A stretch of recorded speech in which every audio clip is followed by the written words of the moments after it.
Thank you everyone for joining us at the opening of the inaugural Philippine Pavilion of the 2023 United Nations Conference of Parties, or COP28. May we invite Secretary Loyzaga and Special Assistant to the President Lagdameo, our ambassadors and cabinet secretaries, to join us in the ribbon cutting. Secretary, if you can lead the ribbon cutting. Okay.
Again, Secretary, if you can lead the ribbon cutting.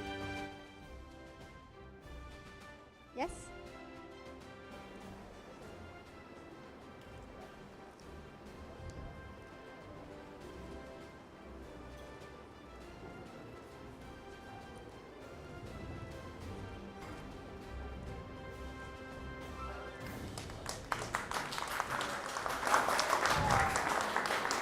May you please invite just the ambassadors and the local chief executives to join them for a quick photo, please? No photo. Yeah, please.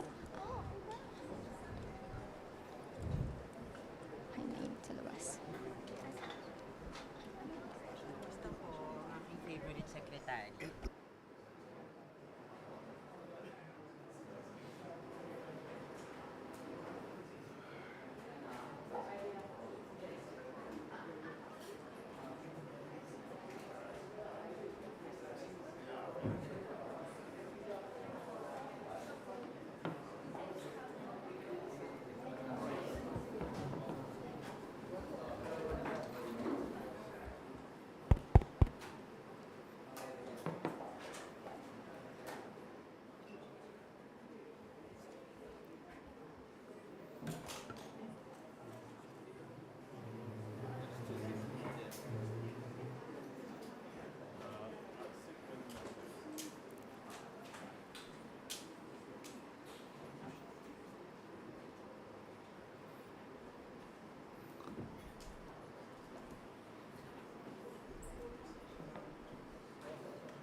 As the rest of our guests make their way inside the pavilion, let me, so ladies and gentlemen, esteemed guests, and distinguished representatives from the Philippines and around the globe, welcome again to the opening ceremony of the Philippine Pavilion at COP28 in Dubai.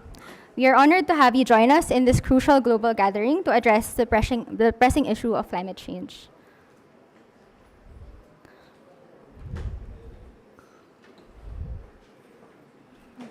Let's just wait for the rest of the guests to make their way inside the pavilion.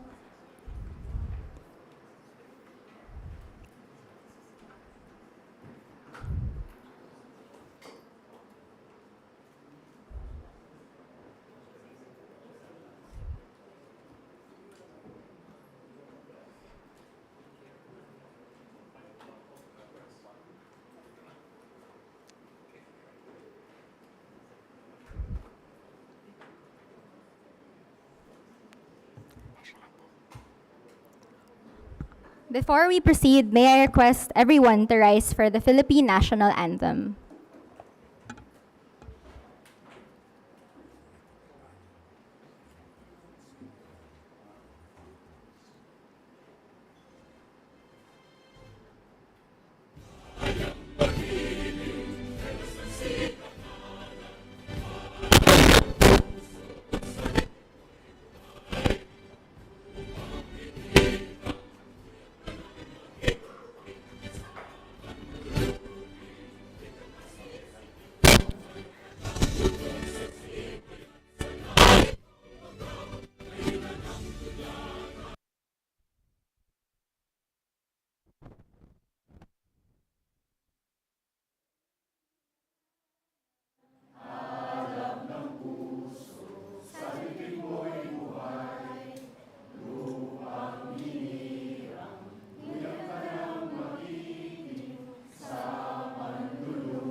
Thank you, and please be seated.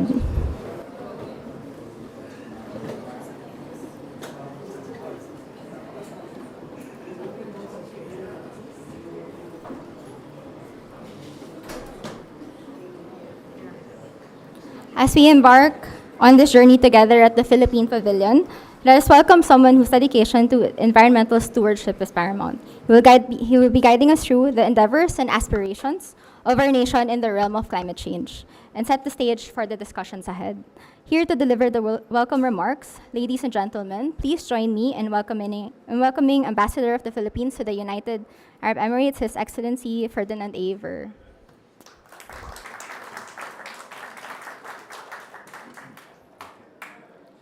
Thank you. Good morning.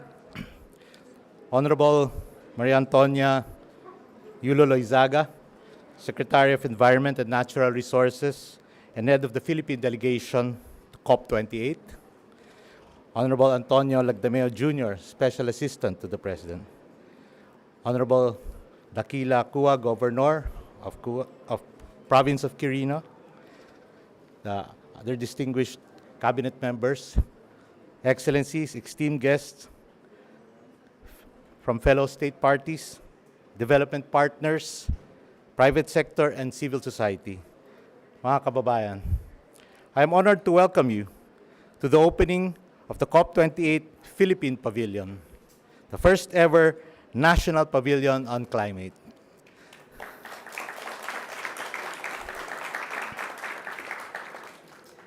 Together, today, for tomorrow is what the Philippine Pavilion puts on center stage. It illustrates how the country combined climate change adaptation and mitigation with resilience and sustainable pathways rooted in equity. What you see before you, all of this, showcase the whole of country and whole of society approach that the Philippines takes in addressing climate change. A collaboration of national and local governments, private sector, civil society, youth, and the academe, led by the Department of Environment and Natural Resources and the Office of the President. Excellencies, the Philippines is one of the countries most vulnerable to the adverse impacts of climate change, including economic losses, droughts, threats to biodiversity, and food insecurity, public health risks, water scarcity, sea level rise, and endangerment of vulnerable groups such as women and indigenous peoples. We are, however, a resilient people. In line with our commitment to the UNFCCC, the Paris Agreement, and the 2030 Agenda for Sustainable Development, the Philippines is taking unprecedented transformative solutions for sustainability and resilience through increasing the adaptive capacity of its ecosystem and people. Various sectoral initiatives in the country show the Philippines' robust array of climate solutions to achieve an inclusive, climate resilient, and sustainable future. In the areas of agriculture, food systems, environment and natural resources, energy, transportation and infrastructure, urban settlements, and health, among other things. No less than the President of the Republic of the Philippines has stamped these commitments through his pronouncement that our environment and country's resiliency and adaptation to the new normals of climate change are on top of the national agenda. At this juncture, ladies and gentlemen, excellencies, I'm proud to present to you the Honorable Maria Antonia Yulo-Loyzaga, Secretary of Environment and Natural Resources and Head of the Philippine Delegation to COP28. Secretary, please.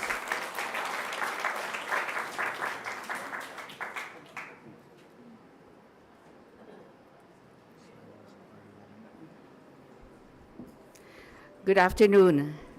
Secretary Antonio Lagdameo, our Special Assistant to the President, Secretaries Teodoro Arbosa of the Department of Health, Secretary Alfredo Pascual of the Department of Trade and Investment, Secretary Renata Solidum of our Department of Science and Technology, Secretary Benjamin Diokno of the Department of Finance, our Congressman Mark Coangco, and of course our Governor Dax Kwak of our ULAP, Ambassador Alfonso Ver, our Philippine Ambassador to the UAE, and Ambassador Mohammed Al-Katam Al-Sabi, our Ambassador of the UAE to the Philippines, Excellency.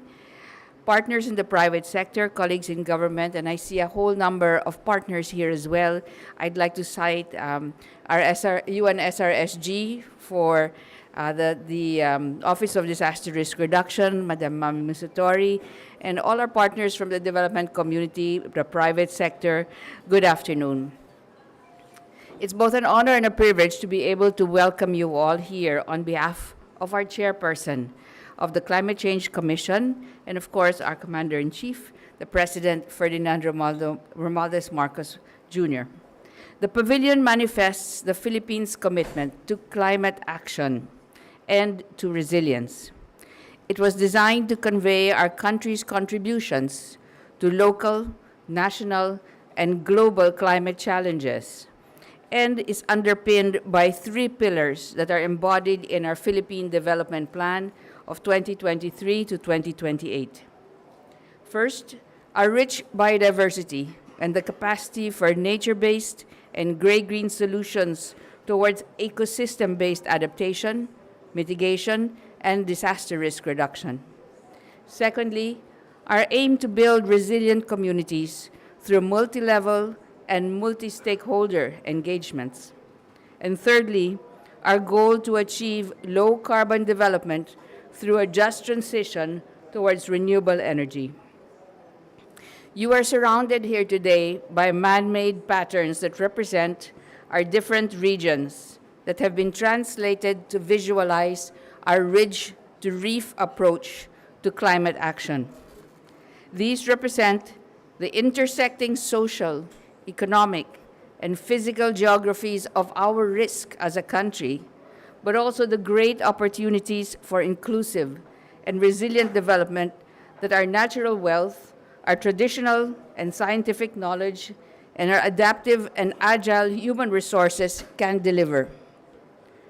On this note, I would like to thank you all very much for being here this afternoon. Special mention to our national government agencies who have been a very large part of this whole of government approach. I mentioned the secretaries here earlier, as well as, of course, our Secretary for NEDA and their team, and the National Youth Commission. We also have members from the CSO community, our friends from the Forest Foundation Philippines, our friends from the Ayala Corporation who have been a great part of this preparation, and our friends from the multilateral development banks and that community, especially the Asian Development Bank, who are here today with us.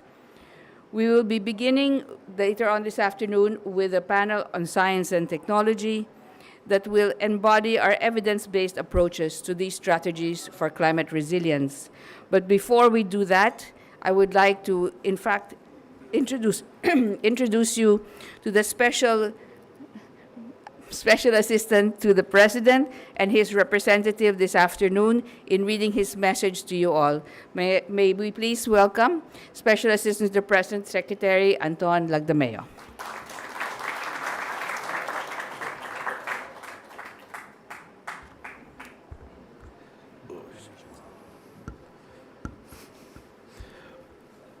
Honorable Maria Antonia Yulo-Loyzaga, Secretary of Environment and Natural Resources and Head of the Philippine Delegation to COP28.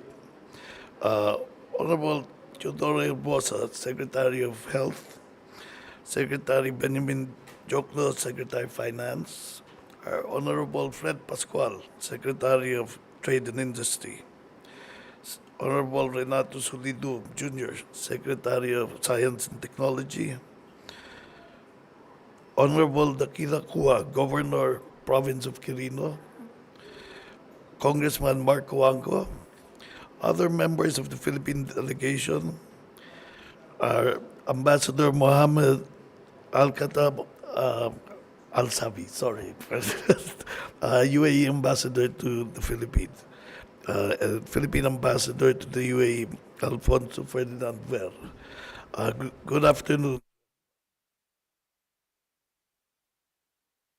Ferdinand R. Marcos Jr. sends his regrets that he could not join us today for the opening of the COP28 Philippine Pavilion. Nevertheless, he sends his best regards to everyone. He also prepared the following speech for this event, which I have the honor of delivering on his behalf. Welcome to the Philippine Pavilion at the 28th Conference of the Parties, COP28. Today, we stand together on the global stage, united by a common purpose to confront the urgent challenge of climate change. The Intergovernmental Panel for Climate Change reports that humanity is set to blow past 1.5 degrees centigrade of planetary warming by the early 2030s. We are seeing more severe and a wider range of impacts of climate change affecting vulnerable and poor communities. As a nation, the Philippines has always been at the forefront of this issue, not by choice but by necessity. The Philippines has put into action transformative solutions to curb the effects of climate change and address biodiversity loss and pollution. More than just an environmental issue for us, it is a matter of survival, of justice, and of protecting the rights of our people. Thus, the Philippine Development Plan sealed the national development priorities on accelerating climate action and establishing sustainable and livable cities. To build resilient communities, total domestic funding of 453.11 billion pesos for climate change adaptation and mitigation has been allocated in 2023. 889.65 million pesos under the People's Survival Fund has also been granted to various local government units for river flood protection, mangrove reforestation, construction of solar-powered pumps, sustainable livelihood development, and other measures. The Philippines remains to be the third largest geothermal power producer in the world after the US and Indonesia, and it is heading for low carbon development. We are on track towards achieving 35% renewable energy share in the power generation mix by 2030 through policy reforms that allow more investors for offshore wind and floating solar power. We need to protect our forests, our oceans, and our biodiversity. The Philippines, being a mega diverse country, is home to 50,000 species of flora and fauna, 50% of which can only be found in the country. We are intensifying the protection of natural resources to restore natural ecosystems and maximize ecosystem services that will benefit indigenous peoples and local communities. The Philippines, working alongside all nations and communities, is putting all these efforts into continuing action. We are pushing for a just transition and loss and damage financing. So today, at the World Climate Action Summit, where the heads of state and government of country parties will gather, the Philippines will announce its intent to host the Loss and Damage Fund. The Philippines calls for the immediate operationalization of this fund to assist developing and vulnerable countries to respond to droughts, floods, and rising sea levels exacerbated by climate change. We urge our partners from the private sector, civil society, partner countries and governments, and development funding institutions to support the Philippines in this bid. You have been there for meaningful collaboration with our government to tackle the climate crisis. Let me take this opportunity to thank you all. Official development assistance for various climate change projects amounts to 164.17 billion. The Asian Development Bank and the British government have recently supported the Philippines in the completion of the National Adaptation Plan and the Nationally Determined Contribution Implementation Plan. The challenges we face are huge, but so are the reasons to be hopeful.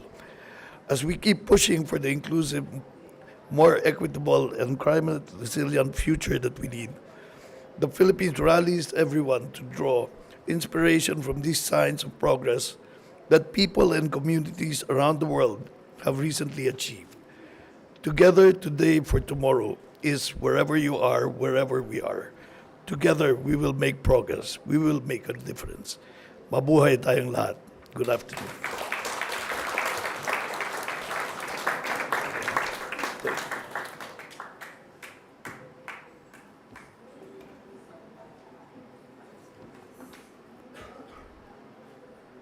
Thank you, Special Assistant to the President.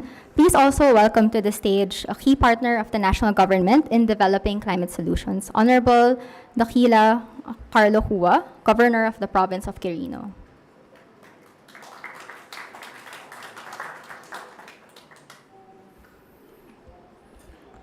To our dear head of delegation, Secretary Yulo-Loyzaga, to the very dashing, debonair Special Assistant to the President, Secretary Anton Lagdameo, to all the cabinet members, Secretary Urbosa, Secretary Solidum, Secretary Diokno, and Secretary Pascual, to the two handsome ambassadors, one from UAE and one from the Philippines, Congressman, a good friend, Congressman Mark Cuanco, fellow Filipinos, ladies and gentlemen, magandang araw po sa ating lahat. Sorry, but I'm not very prepared for this message. But Madam Secretary, in behalf of the Union of Local Authorities of the Philippines, or ULAP, which is proudly composed of 82 provinces and governors, and we have 149 cities and mayors, not including the other 1,489 municipalities and the 42,000 barangays. We will make your plans actionable on the ground and consider us your troops to make sure this battle against the changing climate becomes a reality. You have our full support, not only moral support, but also support coming from our local pockets. So we will be with you in this fight. We believe that this is a fight we cannot afford to lose, and we will not lose. As each year goes by, it seems like the goals and the targets seem more and more difficult, which means we need to really work together even more. And please extend to the President our appreciation for including the local governments, our appreciation that him being a former governor of Ilocos Norte knows that his vision will be carried out by the local governments. Maraming salamat, magandang araw po sa ating lahat.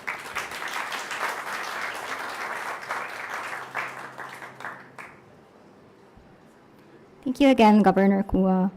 Before we dive deeper and take you through this pavilion, may we please invite our esteemed guests in the stage for a quick photo, then have other photos.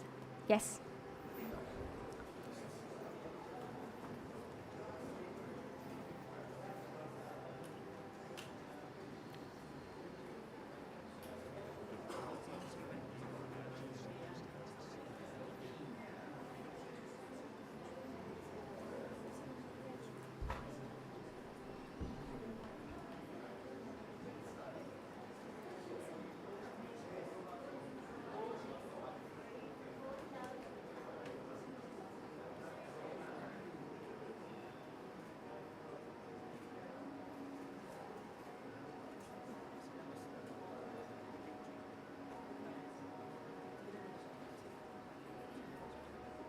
The Philippines unique natural.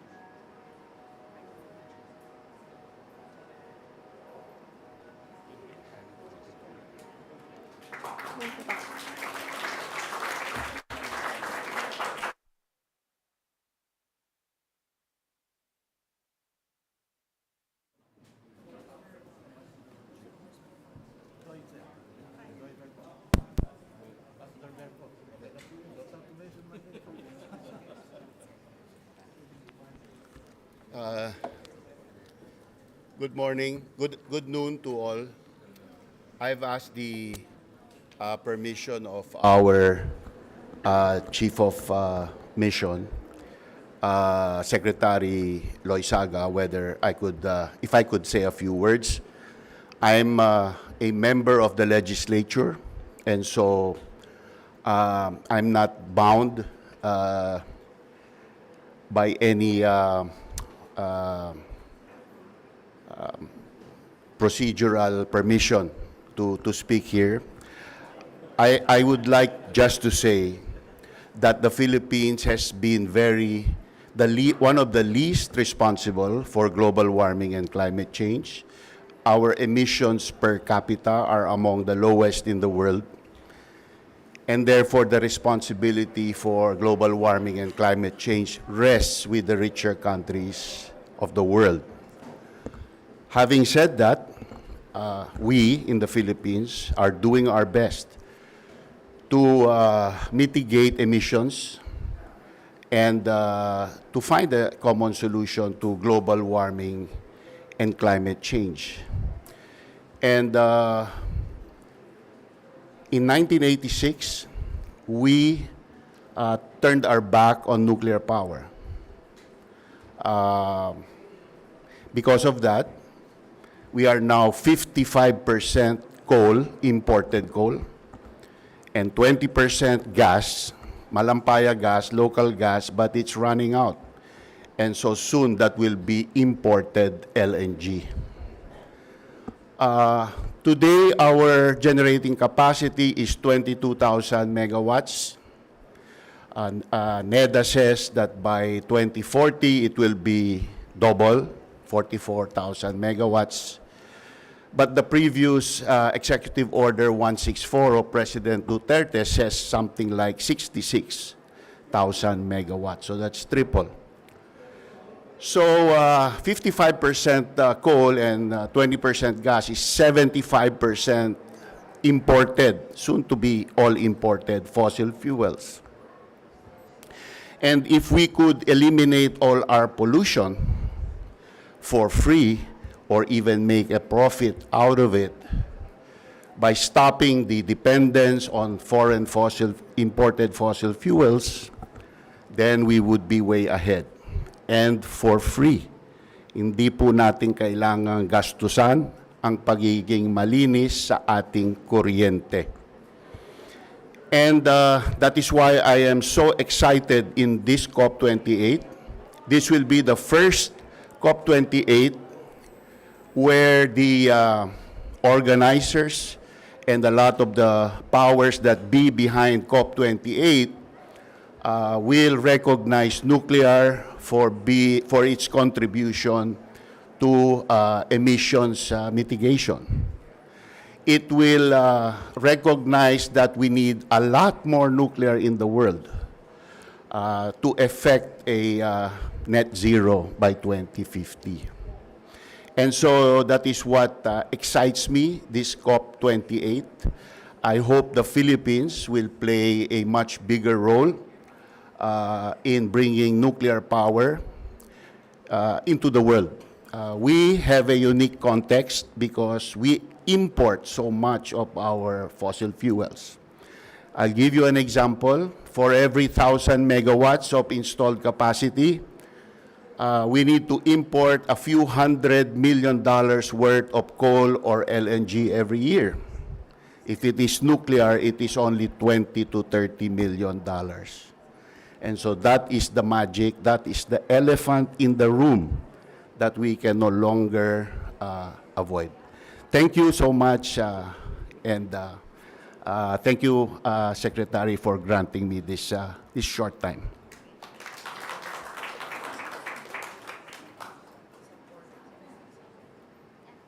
I also invite Secretary Borge to speak on stage.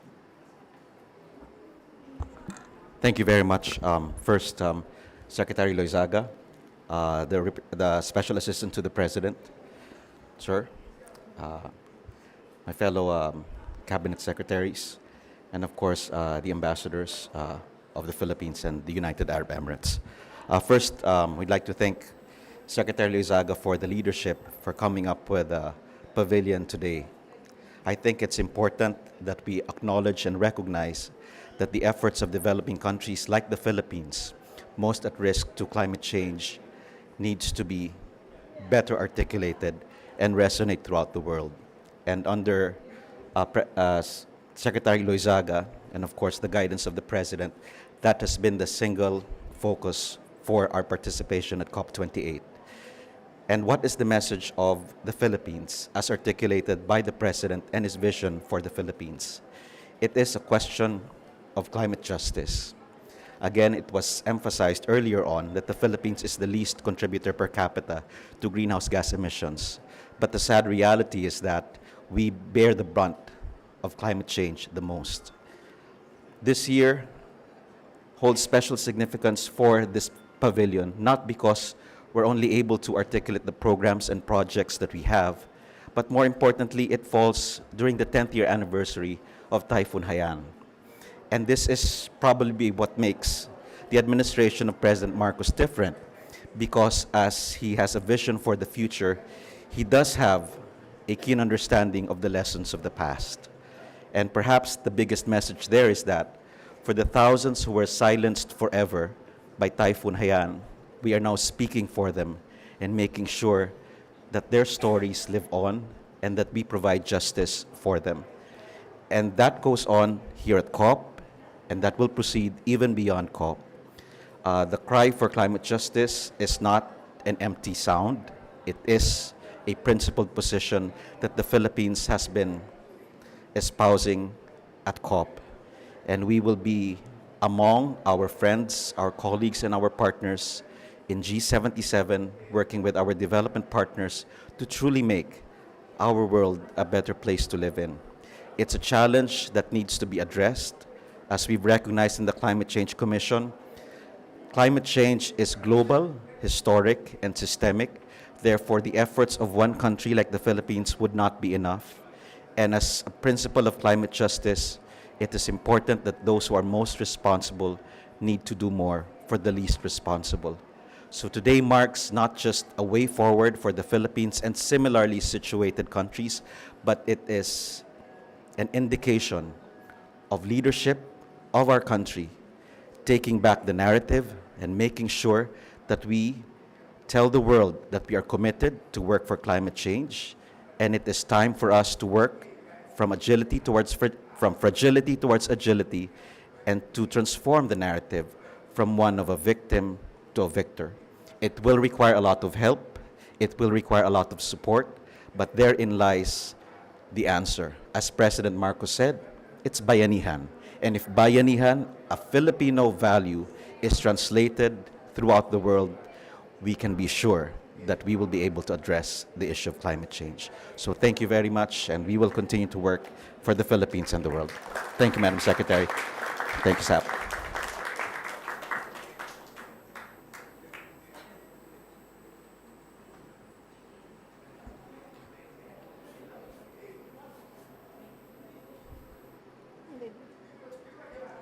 Thank you, Secretary Borge. Next, we actually invite everyone, our guests here, to go to the tablets, as you can see here around the room, and scan it, see the videos, and see the solutions that this pavilion and the Philippines has to offer. So before that, as we navigate through the captivating features of this very